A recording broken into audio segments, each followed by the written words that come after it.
jika Anda adalah seorang guru matematika di kelas 7. Saat ini Anda hendak menyampaikan materi mengenai matematika sosial, yaitu mencari nilai rata-rata atau MEAN. Untuk memudahkan peserta didik dalam memahami pembelajaran, Anda mencoba untuk membuat urutan atau langkah-langkah yang perlu diikuti oleh peserta didik agar dapat mencari nilai rata-rata pada sebuah soal.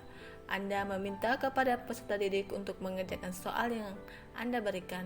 Hasilnya, peserta didik mampu mengerjakannya dengan benar, sesuai dengan langkah yang Anda telah siapkan.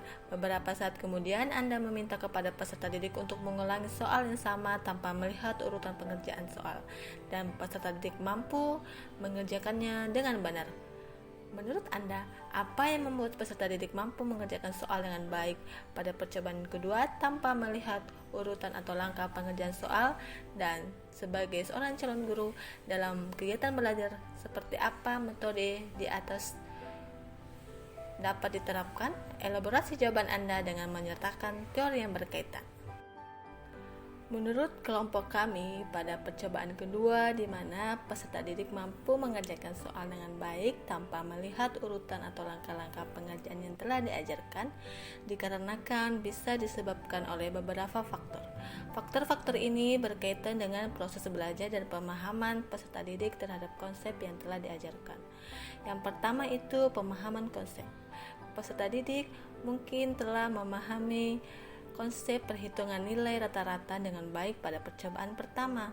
Setelah memahami konsep tersebut, peserta didik dapat menerapkannya tanpa harus mengikuti langkah-langkah tersebut. Kedua, pengalaman. Peserta didik mungkin telah memiliki pengalaman sebelumnya dengan perhitungan nilai rata-rata atau materi yang serupa.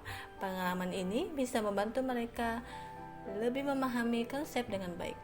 Ketiga, proses belajar. Selama proses pembelajaran, guru telah memberikan contoh-contoh variasi soal dan memberikan kesempatan kepada peserta didik untuk berlatih secara mandiri. Hal ini meningkatkan pemahaman peserta didik terhadap konsep tersebut. Adapun metode yang digunakan dalam kegiatan belajar seperti bacaan di atas adalah pembelajaran berbasis konsep atau yang kita kenal dengan pembelajaran konseptual. Pembelajaran berbasis konsep adalah pendekatan yang berfokus pada pemahaman konsep-konsep dasar dalam suatu mata pelajaran, bukan hanya menghafal langkah-langkah tertentu. Dalam konteks pembelajaran matematika, pendekatan ini mendorong pemahaman mendalam tentang konsep matematika dan kemampuan untuk mengaplikasikannya dalam berbagai situasi. Dalam hal ini, peserta didik tidak hanya mengikuti instruksi guru, tetapi mereka dapat menjelaskan dan menggunakan konsep yang mereka pahami dengan cara yang berbeda. Ini mencerminkan pemahaman yang lebih dalam dan mampu menyesuaikan diri dengan materi, yang merupakan tujuan utama dari pembelajaran konseptual. Kasus kedua, Rina adalah seorang guru di kelas 1 SD. Sebagian besar peserta didiknya belum bisa berhitung dengan lancar. Rina sedang memikirkan cara yang sesuai untuk membantu setiap peserta didik menyelesaikan tantangan belajarnya. Menurut Anda, apa yang dapat Rina lakukan untuk membantu peserta didik sesuai dengan tahap perkembangan usia? Mengapa Anda menyarankan hal tersebut?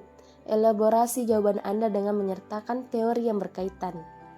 Menurut kelompok kami, Rina dapat melakukan berbagai langkah untuk membantu peserta didiknya yang sebagian besar belum bisa berhitung dengan lancar, dengan mempertimbangkan tahapan perkembangan usia peserta didik. Ada beberapa cara yang dapat Rina lakukan. Yang pertama, menggunakan materi yang relevan dan konkret. Rina dapat menggunakan materi yang relevan dengan kehidupan sehari-hari peserta didik, seperti menghitung benda-benda di sekitar mereka atau menghitung buah-buahan dalam keranjang. Materi konkret seperti ini akan lebih mudah dipahami oleh anak-anak dalam tahap perkembangan usia mereka. Yang kedua, permainan edukatif. Rina dapat memanfaatkan permainan-permainan matematika yang interaktif dan menyenangkan. Contohnya permainan dengan kartu berisi gambar-gambar benda yang harus dihitung atau permainan dengan dadu yang mengajarkan konsep penyembelahan sederhana. Permainan ini membantu peserta didik belajar matematika secara aktif dan menyenangkan.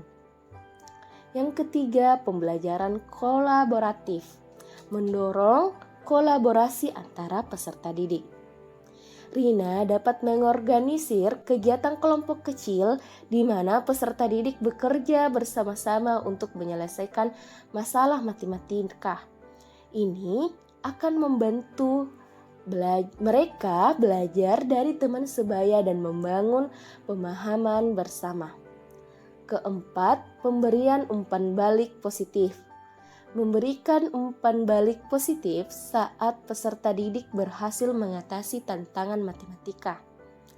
Ini dapat meningkatkan motivasi mereka untuk terus belajar dan berlatih. Yang kelima, memberikan waktu yang cukup. Mengerti bahwa setiap anak perkembangan pada tingkat yang berbeda-beda. Rina harus bersabar dan memberikan waktu yang cukup kepada peserta didik untuk mengembangkan keterampilan matematikanya. Tidak semua peserta didik akan memahami konsep yang sama dengan kecepatan yang sama. Penjelasan ini didasarkan pada teori perkembangan kognitif oleh Jean Piaget. Piaget menyatakan bahwa anak-anak dalam usia prasekolah hingga sekolah dasar berada dalam tahap perkembangan konkret operasional, di mana mereka lebih mampu memahami konsep-konsep matematika konkret daripada konsep yang abstrak.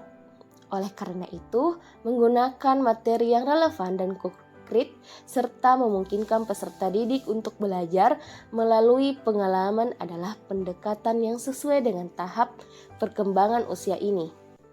Selain itu, pendekatan permainan dan belajar kolaboratif juga sesuai dengan pendekatan konstruktivis dalam pendidikan yang menekankan peran aktif peserta didik dalam pembelajaran mereka. Kasus 3. Made adalah seorang guru yang mengajar di salah satu sekolah negeri di wilayah Bali. Ia mengampu mata pelajaran bahasa Indonesia.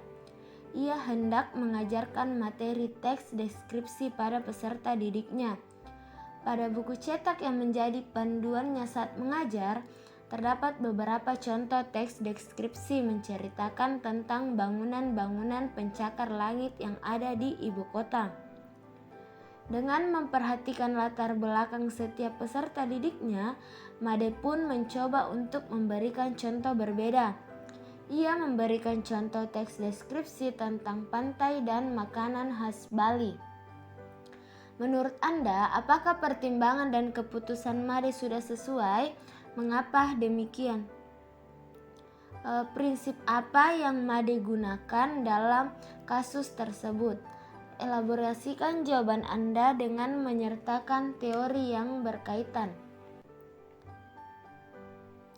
Menurut kelompok kami, pertimbangan dan keputusan Made sudah sesuai karena Made mempertimbangkan latar belakang dan tempat tinggal peserta didiknya, yaitu Bali.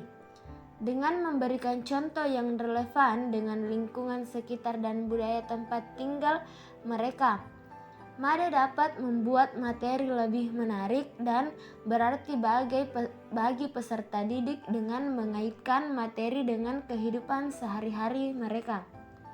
Hal yang dilakukan Made juga membantu meningkatkan minat dan apresiasi peserta didik terhadap budaya Bali.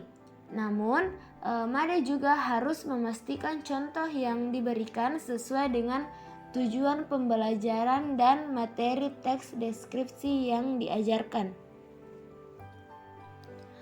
Adapun prinsip yang Made gunakan yaitu pembelajaran berbasis konteks, di mana prinsip ini menghubungkan materi pelajaran dengan pengalaman, budaya, dan lingkungan tempat tinggal peserta didik. Di mana dengan prinsip ini pembelajaran lebih nyata dan peserta didik mudah memahami materi yang diajarkan. Hal ini sesuai dengan teori belajar kontekstual teaching and learning atau CTL, di mana di teori ini membantu guru mengaitkan antara materi pelajaran dengan situasi nyata peserta didik dan mendorong peserta didik untuk membuat hubungan antara pengetahuan yang dimilikinya dengan penerapan dalam kehidupan mereka sehari-hari.